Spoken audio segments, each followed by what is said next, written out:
ang pagdurog ni Krishna sa kayabangan ng kanyang mga deboto. Sa kwentong ito, makikita natin kung paano hinaharap ni Lord Krishna ang kayabangan na minsang sumisilip kahit sa puso ng kanyang pinakamalapit na mga deboto. Sina Garuda, Satyabhama at Sudarshan Chakra ay may kanya-kanyang anyo ng pagmamataas. At si Krishna na nakababatid ng nilalaman ng bawat puso ay nagpasyang itama sila sa kanyang natatanging paraan. Kayabangan ni Garuda. Si Garuda ang makapangyarihang agilang tagapagdala ni Lord Vishnu ay labis na ipinagmamalaki ang kanyang lakas. Ang iniisip niya na ipapasan ko si Vishnu sa aking likod. Sino ang makapapantay sa akin? Kung wala ako, si Vishnu ay walang magagawa at hindi makakarating kahit saan. Nang malaman ni Krishna ang kayabangan ni Garuda, naisip niyang turuan ito ng leksyon.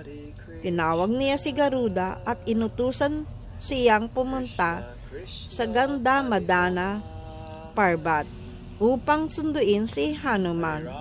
Sabay sabing, sabihin mo kay Hanuman na siya'y ipinapatawag ni Ram. Buong kumpiyansang lumipad si Garuda patungo sa Ganda Madana Parbat at inihatid ang mensahe kay Hanuman. Ngunit si Hanuman, na alam ang plano ng Panginoon, ay kalmadong nagsabi, makakarating ako bago ka pa makabalik. Hindi batid ni Garuda ang nilalaman ng plano, kaya't iginiit niyang siya ang magdadala kay Hanuman, habang ipinagmamalaki ang kanyang lakas. Ngunit ngumiti lang si Hanuman at sa isang iglap, hinawakan siya sa bundot, pinalipad-lipad sa ere at inihagis sa may karagatan malapit sa Dwarka. Basang-basa at napahiya, napagtanto ni Garuda na winasak ng lakas ni Hanuman ang kanyang kayabangan. Ang kayabangan ni Satyabhama. Si Satyabhama ay isa sa mga reyna ni Krishna, ay labis ding ipinagmamalaki ang kanyang kagandahan at ang katayuan niya bilang paborito ni Krishna. Alam ito ni Krishna, kaya't inutusan niya si Satyabhama na sabihan si Rukmini na magbihis bilang si Sita dahil darating si Hanuman. Nainsulto si Satyabhama at tinanong si Krishna kung bakit si Rukmini ang kailangang gumanap sa mahalagang papel. Ngunit mariing tugon ni Krishna, gawin mo lamang ang aking sinasabi. Pagdating ni Hanuman, si Satyabhama ay bihis na bihis at umupo sa tabi ni Krishna upang magpahanga. Ngunit si Hanuman na may tapat at dalisay na debosyon kay Lord Ram at Sita ay hindi siya pinansin.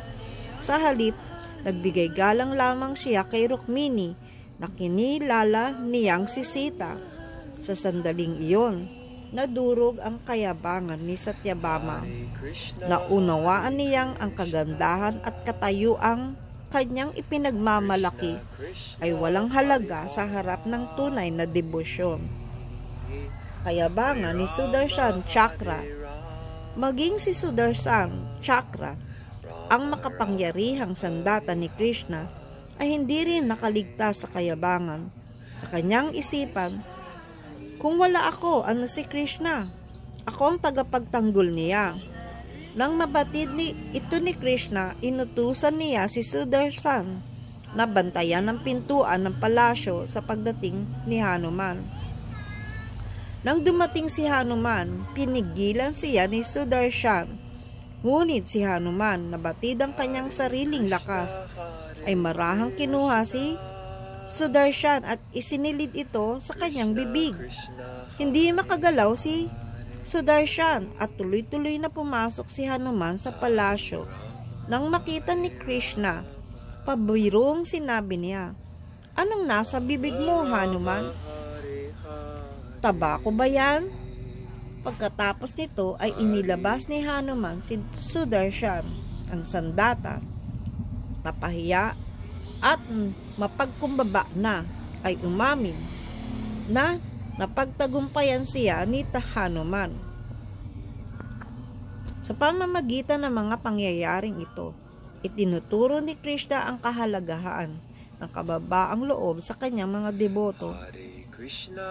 Ipinapakita niya na gaano man tayo kalakas o ka-espesyal sa ating paningin, ang tunay na kadakilaan ay matatagpuan sa debosyon at lubos na pagsuko sa Panginoon.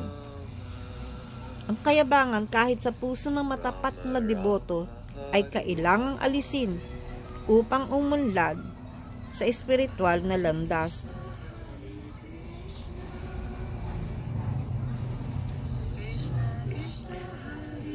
Si Krishna sa kanyang walang hanggang karunungan at habag, palaging may paraan upang tayo'y maituwid at maibalik sa landas ng kababaang loob at debosyon. Haribol.